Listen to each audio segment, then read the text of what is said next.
चलिए, ग्राफ का कंसेप्ट सब लोगों को बताया गया है कि नहीं? तो अब हम लोग अभी तक जो ग्राफ पढ़े थे वो आपका मैथमेटिकल फंक्शन था। ग्राफ को ड्रॉ करने के लिए किस चीज़ की ज़रूरत होती थी? इक्वेशन की। और वह फर्स्ट इक्वेशन जो जिसका ग्राफ आपने ड्रॉ किया था वह क्या था? y इक्वल्स टू एक्स था। y जो है वह मैथमेटिक्स का फंक्शन और x जो है वह भी मैथमेटिक्स का फंक्शन। अलग बात है कि हम लोग फिजिक्स में भी x और y से डिस्प्लेसमेंट को रिप्रेजेंट करते हैं कि नहीं? तो अब उस सारे फॉर्म को हम लोग फिजिक्स के फॉर्म में ले आएंगे। जो भी मैथमेटिकल था अलजेब्रा का y और x, उसको यहाँ पर y के बदले कभी डिस्प्लेसमेंट y ही रखेंगे, लेकिन x के बदले फिजिकल क्वांटिटी फिजिक्स का टाइम आ जाएगा। अब कभी y के बदले वेलोसिटी आ जाएगा और x के बदले टाइम आ जाएगा। कभी एक्सेलेरेशन आ जाएगा, टाइम आ जाएगा। आगे के चैप्टर्स में कभी फोर्स आ जाएगा और टाइम आ जाएगा। मीन्स सेम फॉर्म को अब फिजिक्स में कन्वर्ट करके ले आना है। तो हम लोग अब देखने जा रहे हैं, आराम से देखते जाना है। अभी graphs related to motion, related to and motion under gravity and motion under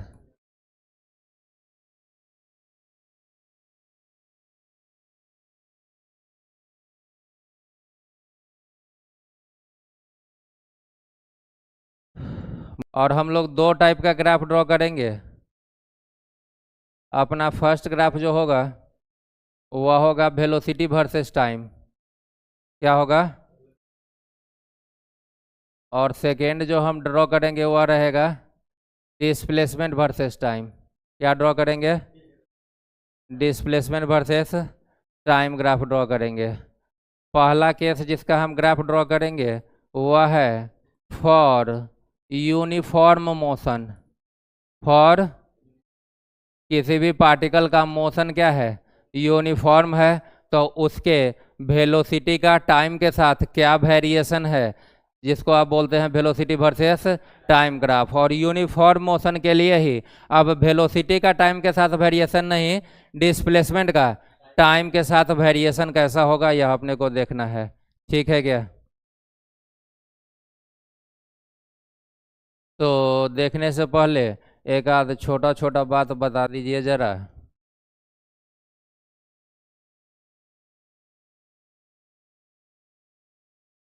इस स्ट्रेट लाइन का स्लोप कितना कितना 1 होगा। किसी भी स्ट्रेट लाइन का स्लोप हम निकालते हैं किस फार्मूला से? tan थीटा से। और थीटा किसके साथ एंगल लेते हैं? एक्स एक्सिस या हॉरिजॉन्टल के साथ। तो यह हॉरिजॉन्टल से यह कितना बनाया? 45। तो इसका स्लोप हो जाएगा tan 45 और जिसका वैल्यू होता है 1, तो स्लोप का वैल्यू 1 बोलेंगे। बोलेंगे या नहीं बोलेंगे? चलिए आगे आइए और जरा बताइए कि इस स्ट्रेट लाइन का स्लोप कितना कितना है? 0।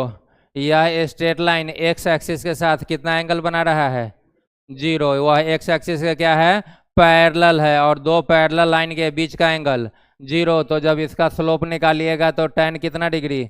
और tan 0 0 होता है। यहाँ से पता चला कि कोई भी straight line horizontal axis, x ही अब नहीं बोले, एक्स पे टाइम भी तो जा सकता है कि नहीं?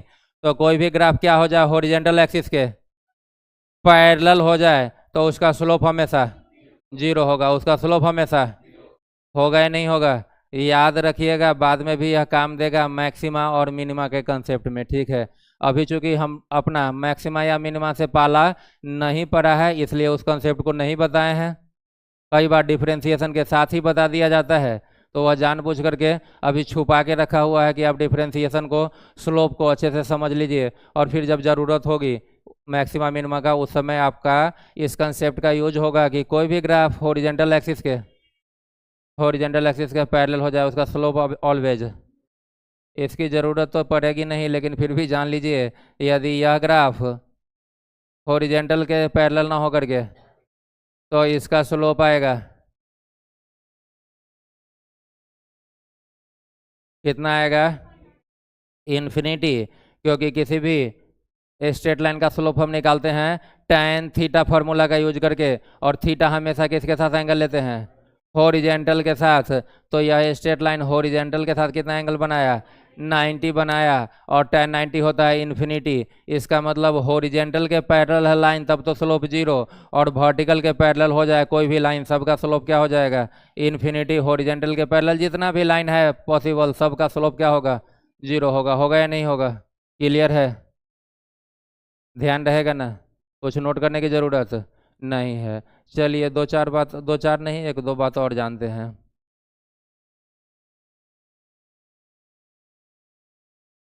आपके पास दो लाइन है, एक लाइन का नाम ए बी और दूसरे लाइन का नाम है ए सी। बताना है, मेरा फर्स्ट स्टेटमेंट है कि ए बी और ए सी दोनों लाइन का स्लोप पॉजिटिव है। दोनों का स्लोप पॉजिटिव है। स्टेटमेंट सही है या गलत है?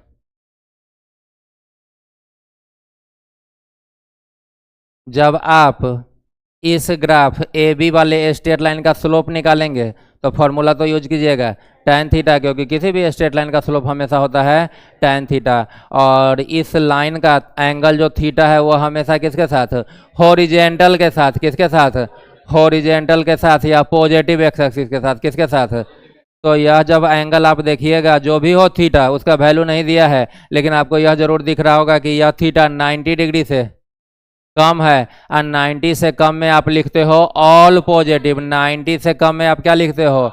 ऑल के बाद साइन के बाद tan और cos। तो फर्स्ट क्वाड्रेंट में यदि सारा पॉजिटिव है तो इसका जो भी tan थीटा हो, वैल्यू जो भी हो, वह तो थीटा पर डिपेंड करेगा, लेकिन क्या होगा वह?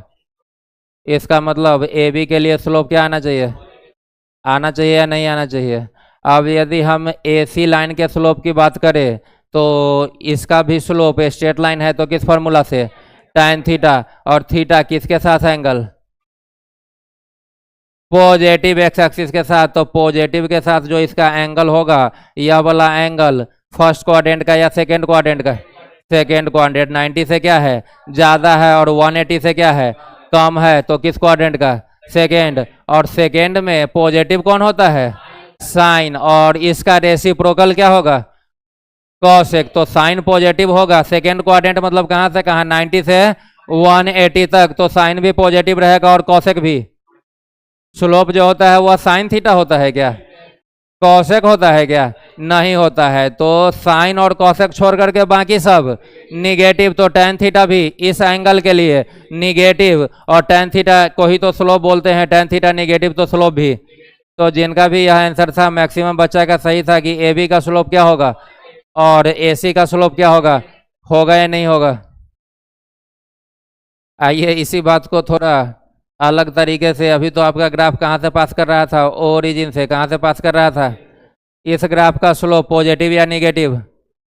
पॉजिटिव, क्योंकि इसका जब हॉरिजेंटल, इसको मन ही मन हेड मान ले वेक्टर जैसा, और इसको क्या मान ले? टेल। और यहाँ पर टेल को ओरिजिन मानते हुए एक्सिस ड्रॉ कर, तो यह जो एंगल आएगा वह 90 से कम आएगा फर्स्ट क्वाड्रेंट, और फर्स्ट क्वाड्रेंट के लिए सब पॉजिटिव, तो tan थीटा भी पॉजिटिव। तो इस लाइन का स्लोप क्या हो जाएगा?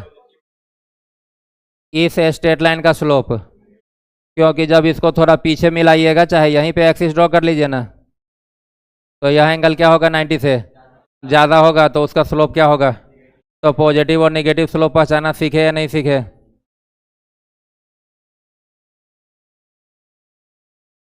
स्लोप पॉजिटिव या नेगेटिव?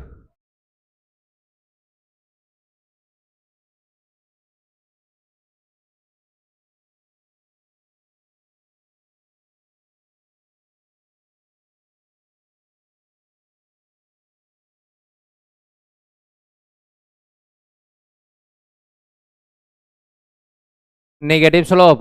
इस स्ट्रेट लाइन का जब भी स्लोप निकालना हो फॉर्मूला यूज करेंगे tan थीटा, और थीटा किसके साथ? हॉरिजेंटल या positive x axis. Positive x axis के साथ जो यहाँ एंगल बना हुआ 90 से क्या है? ज्यादा है, और 90 से ज्यादा मतलब सेकेंड क्वाड्रेंट। भले ही पूरा ग्राफ किस क्वाड्रेंट में है? फर्स्ट क्वाड्रेंट में। इसका जो एंगल है वह 90 से ज्यादा है। तो इस ग्राफ का स्लोप क्या रहेगा? निगेटिव रहेगा। रहेगा या नहीं रहेगा? नहीं बुझाया इसको, और ऊपर तक जाने दीजिए। स्ट्रेट लाइन का स्लोप जितना नीचे उतना ही ऊपर, क्योंकि स्ट्रेट लाइन का स्लोप हमेशा कांस्टेंट होता है। और यहाँ पर एक्सिस ड्रॉ कीजिए। कौन सा क्वाड्रेंट दिख गया? सेकेंड क्वाड्रेंट दिख गया या नहीं दिख गया? तो इस तरीके का कभी भी ग्राफ ड्रॉ कर दे, आप स्लोप क्या बोलिएगा? निगेटिव बोलेंगे, क्योंकि एंगल यहाँ से चेक कीजिए पॉजिटिव एक्स से 90 से ज़्यादा है। कौन सा क्वाड्रेंट? Second quadrant. और सेकेंड का tan निगेटिव होता है, तो स्लोप निगेटिव हो गया। क्लियर क्या? चलिए मेन काम स्टार्ट करते हैं। ध्यान आते हैं, पहला है यूनिफॉर्म मोशन। पहला ग्राफ जो है वह क्या वर्सेस क्या के लिए? Velocity versus time graph. Uniform motion बोलने का क्या मतलब पहले यह समझना होगा, और समझ करके याद रखना होगा इस टर्म को। यूनिफॉर्म मोशन का सिंपल मीनिंग कि पार्टिकल का वेलोसिटी कांस्टेंट। पार्टिकल का एक्सेलेरेशन कांस्टेंट नहीं, acceleration constant, displacement constant. Displacement या पोजीशन कांस्टेंट हो जाए तो पार्टिकल मोशन में रहेगा ही नहीं, वह तो रेस्ट में रहेगा। एक्सेलेरेशन यदि कांस्टेंट हो जाए, एक्सेलेरेशन यदि, तो पार्टिकल का वेलोसिटी या स्पीड लगातार इंक्रीज करता रहेगा। 4 मीटर पर सेकेंड स्क्वायर का एक्सेलेरेशन मतलब हर 1 सेकेंड के बाद स्पीड 4 से बढ़ जाएगा। पहले 10 मीटर पर सेकेंड से चलना शुरू किया, 1 सेकेंड के बाद 14, 1 सेकेंड के बाद 18, 1 सेकेंड के बाद 22 एंड सो ऑन 1 मीटर। तो जब स्पीड बढ़ रहा है, इसका मतलब पहला 1 सेकेंड में कम डिस्टेंस, अगला 1 सेकेंड में उससे, और अगला नॉन यूनिफॉर्म मोशन हो गया। ठीक है क्या? इस तरह का मोशन नॉन। तो यूनिफॉर्म मोशन बोलने का मतलब कौन सा, क्या कांस्टेंट? अरे ना बाबा, वेलोसिटी कांस्टेंट। यूनिफॉर्म मोशन मतलब वेलोसिटी कांस्टेंट। नीचे अब लिख दिया जा रहा है, याद रखिएगा। यूनिफॉर्म मोशन मतलब केवल और केवल वेलोसिटी कांस्टेंट। और आपको पता है कि यदि वेलोसिटी कांस्टेंट होता है तो एक्सेलेरेशन का वैल्यू हमेशा 0 होना होता है। एक्सेलेरेशन का वैल्यू हमेशा a equals to dv by, और v कांस्टेंट हो जाए तो कांस्टेंट का डिफरेंशिएशन, तो एक्सेलेरेशन भी 0। अब आइए, वेलोसिटी वर्सेस टाइम ग्राफ है। जब आप कोऑर्डिनेट लिखते हैं तो पहले कौन सा, x या y, और फिर, लेकिन जब ग्राफ में बोलते हैं कि x फलाना वर्सेस फलाना, तो पहले कौन सा, y, और फिर x। पहला इक्वेशन था y इक्वल्स टू x। आपका पहला इक्वेशन क्या था? तो एलएचएस में आप y वाला कोऑर्डिनेट लेते हो, और आरएचएस में x वाला एक्सिस लेते हैं नहीं लेते हैं? तो v को कहां पे भेज लीजिए? y पे। और t को कहां भेजिए? x पे। हम यहां पर v के साथ यूनिट भी डाल दें, जिससे पता चले कि मीटर पर सेकेंड में v है, तो v वॉल्यूम ना होकर के वेलोसिटी ही है। ठीक है क्या?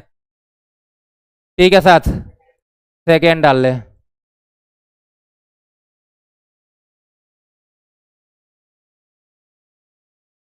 काइनेमेटिक्स के इक्वेशन से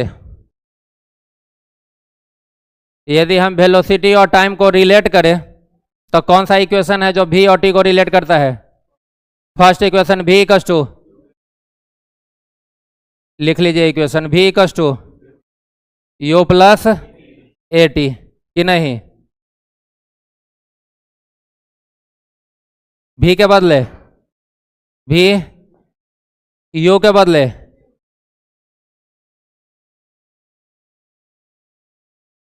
वेलोसिटी कांस्टेंट है, तो यदि बाद में भी है तो पहले भी क्या रहा होगा? v। तो यह भी, तो यह भी, या पहले u है तो बाद वाला को भी क्या बोल लीजिए? u बोल लीजिए। और एक्सेलेरेशन कितना है? बाबा वेलोसिटी जैसे ही कांस्टेंट एक्सेलेरेशन, तो यह पूरा टर्म। तो v इक्वल्स टू v, चाहे v equals to u, v equals to u को u ही छोड़ना अभी, v इक्वल्स टू आप प्लस या कितना, तो जितना इनिशियल वेलोसिटी था उतना ही फाइनल वेलोसिटी। टाइम चेंज होगा या नहीं होगा? होगा, लेकिन u और v इनिशियल और फाइनल हमेशा टाइम के साथ फिक्स होना चाहिए। यहाँ पे मान लेते हैं t इक्वल्स टू 0 का वेलोसिटी u कहलाता है ना। u क्या होता है? इनिशियल वेलोसिटी किस टाइम का? t इक्वल्स टू 0 का। तो t इक्वल्स टू 0 पे यहाँ पर यदि वेलोसिटी u था तो टाइम राइट जाने पे टाइम क्या होगा? बढ़ेगा। लेकिन वेलोसिटी ऊपर जाएगा या नीचे आएगा? यहां से ग्राफ ऊपर यदि गया तो वेलोसिटी लगातार, नीचे आया तो वेलोसिटी लगातार यू से घटेगा। इसका मतलब ना ऊपर जाना चाहिए ना टाइम एक्सिस के पैरेलल, टाइम एक्सिस के।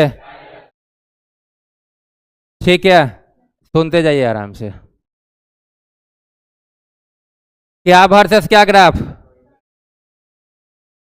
वेलोसिटी वर्सेस कि नहीं, वेलोसिटी वर्सेस टाइम ग्राफ है। और ग्राफ कैसा है? तो parallel to horizontal axis, parallel to.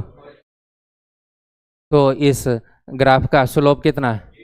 और सुनते जाइए, सही बोले हैं 0। और सुनते जाइए, वेलोसिटी वर्सेस टाइम ग्राफ के स्लोप को मैथमेटिकली क्या लिखते हैं? dv by d T. और dv बाई डी टी कितना के इक्वल होता है? एक्सेलेरेशन a के इक्वल। इसका मतलब जब इसका स्लोप निकाले तो आप एक्सेलेरेशन निकाले और स्लोप देख के पता चल रहा है कि कितना है? 0 है। तो एक्सेलेरेशन क्या है? 0 है। यहां से भी तो वही दिख रहा था कि वेलोसिटी जब कांस्टेंट हो तो एक्सेलेरेशन क्या होना चाहिए? 0 होना चाहिए कि नहीं? तो ग्राफ इसी को वेरीफाई कर रहा है या नहीं कर रहा है? कर रहा है। अब सेम इक्वेशन के लिए हम लोग देख लेते हैं डिस्प्लेसमेंट वर्सेस टाइम। क्या देख लेते हैं? S versus T. Y axis पे किसको भेजेंगे?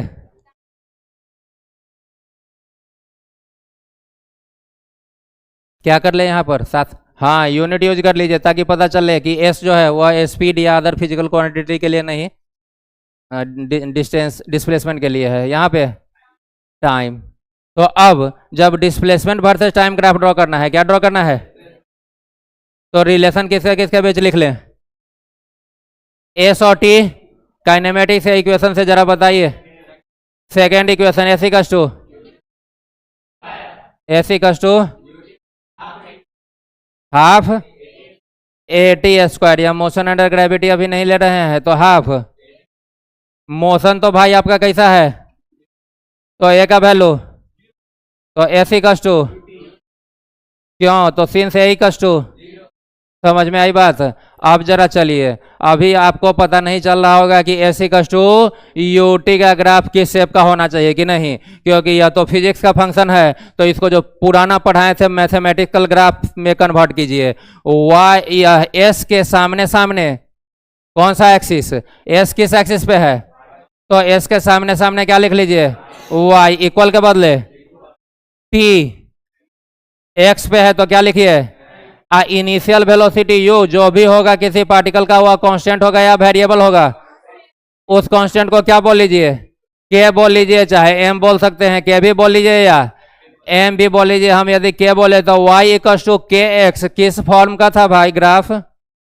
A straight line passing through origin. चूंकि एक्स 0 डालने पे वाई भी क्या आएगा? 0। एक्स 0 मतलब यहां पर एक्स के बदले टी जीरो पे डिस्प्लेसमेंट भी 0। तो चूंकि y equal to K X straight line passing through, तो s equal to U T भी क्या होगा? s कहां पे? y पे। t कहां पे? x पे। तो जो एक्सिस है पहले उसका नाम y और x में डाल लीजिए। देख लीजिए कि यह कांस्टेंट है या वेरिएबल है, और उसके अकॉर्डिंग यहां पहले फॉर्म चेक कीजिए, और जो फॉर्म इसका y फॉर्म ऊपर वाले का होगा या नहीं होगा? तो डिस्प्लेसमेंट वर्सेस टाइम ग्राफ ऐसा जाएगा कि नहीं? और यह ग्राफ जो है वह है स्ट्रेट लाइन। क्या है? डिस्प्लेसमेंट वर्सेस टाइम ग्राफ के स्लोप को क्या लिखिएगा? D S. अभी एस बोले हैं तो डी एस बाई, और d x by d t या d s by d t क्या होता है? वेलोसिटी कि नहीं? इसका मतलब इस ग्राफ का जो स्लोप है, इस ग्राफ का जो, वह किसका वैल्यू बताएगा? वेलोसिटी का। और वेलोसिटी के लिए जब स्लोप आप निकालिएगा तो वह स्लोप पॉजिटिव आएगा या निगेटिव? पॉजिटिव कि नहीं आएगा? और वेलोसिटी यदि पॉजिटिव है, वेलोसिटी यदि, और इस ग्राफ का स्लोप ही क्या कहलाया है? वेलोसिटी। तो किसी भी स्ट्रेट लाइन का स्लोप कांस्टेंट की वेरिएबल, इसका मतलब है जो स्लोप जो आया है वेलोसिटी, वह वेलोसिटी क्या होना चाहिए? कांस्टेंट होना चाहिए। आप बोले ही हैं कि यूनिफॉर्म मतलब मोशन मतलब क्या? समझ पाए क्या कि नहीं?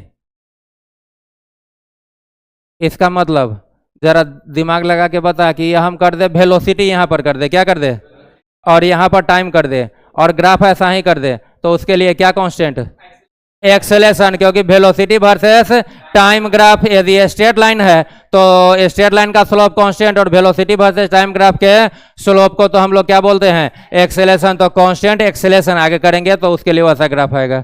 समझ पाए क्या? तो ग्राफ को पकड़ना शुरू कीजिए, नोट कीजिए इसको, फिर आगे बढ़ेंगे।